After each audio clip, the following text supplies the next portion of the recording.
What's up everybody, and thank you for joining me for another video. My name is Whack4863, but you can call me Whack. Are you tired of looking and hunting in V Rising for 100% blood in whatever category you're looking for it in? If that's the case, then this video is for you, because I'm going to show you in this video what you can do to increase the blood of the different prisoners that you have already at your base. And if you follow my process, you're going to end up with a lot of blood leading up to 100% and at 100% if you are lucky enough to make that happen. I'm going to show you here how to do that. You need the Irradiant Gruel, which is going to be the Plague Briar and Mutant Grease. Mutant Grease is really easy to get, but the Plague Briar is much more difficult. I'll show you how to do that. But what you want to do before you feed the gruel to your prisoner is drain their blood. That way you're getting that level blood for sure before giving them the gruel, because the gruel has a 35% chance of causing your prisoner to become a mutant. Now, if you're asking yourself, why would I want to do this? Why would I want to risk my high level blood with the gruel? That's because the gruel has the ability to raise the percent of the blood by 1 to 2%. And it's only a 35% chance that it turns into a mutant. So that's why I say drain the blood, then feed them the gruel afterwards, and see if you can get that additional percent or two to get the 100% blood. And I took a scholar from 88 to 96 blood without seeing the mutant happen. There was a server wipe, so I wasn't able to continue, but I have yet to see any of the ones that I fed it to turn into a mutant. Now, the hardest resource to find in all of this is the Plague Briar. You can find this plant in two areas. It's going to be in the Gloomrot areas, and it's also going to be in the Silverlight areas. Now, this plant does not always spawn in the same locations, so I really don't have a location to send you to. However, if you go to the Brighthaven Trade District, you're able to buy the seeds for 8 gold sun coins. Now, obviously, when you come across the Plague Briar plant, I highly recommend harvesting that, but I do definitely recommend buying the seeds so that you can grow them right at your base. That's going to make it much easier for you to be able to make this gruel on a regular basis. Now, gold sun coins aren't necessarily a common drop. However, there are more locations with enemies to kill that will give you the gold sun coin than there are spots to find those Plague Briar plants. At least in my opinion, I've had much more luck getting the gold sun coins. So who you want to target are any of the religious characters in the Silverlight district. They all seem to have a chance to drop the gold sun coins.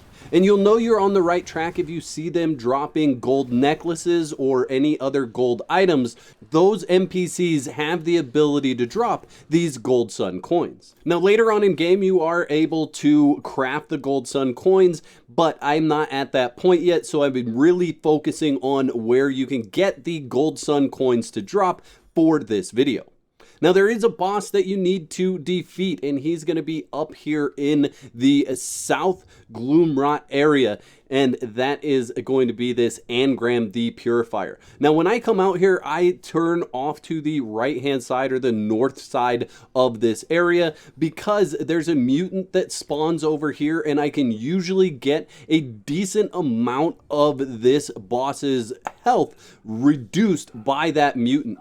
He pretty much always destroys the mutant that's over here, but as you can see, as they go through this fight, I'm able to get some hits in for free, and the mutant is doing a lot of work over there, so I don't really need to be engaged in this fight actively, as this mutant kind of takes about a quarter of his health bar. So that's a really good strategy if you're having an issue with this fight. Find this location in this area. He roams around this area, and then just wait for him to come over here where that other mutant is.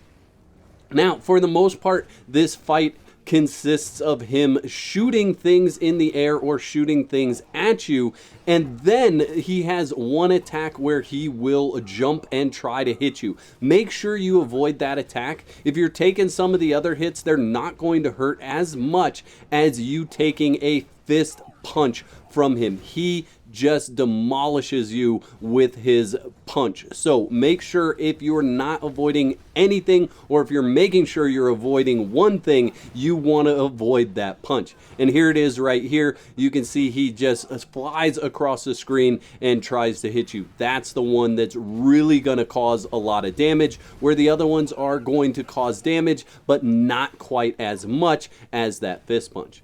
But all in all, this is a pretty easy fight as long as you take your time and you avoid his projectiles and the pools that he leaves on the ground. You can see I just got hit by that attack, and that was 102 of my health points in one shot. So that is the one that you want to make sure you're not getting hit by.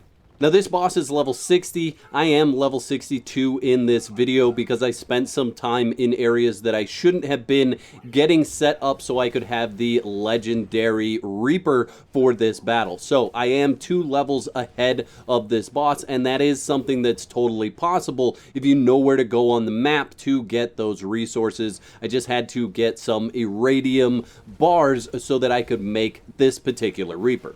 The other thing that you want to be careful about when you're up here fighting him is getting too close to the edges of that gunk. If you get up next to the edges of that gunk, you have a chance of spawning mutants, and the mutants don't always just attack him, which can make this fight a little bit more difficult.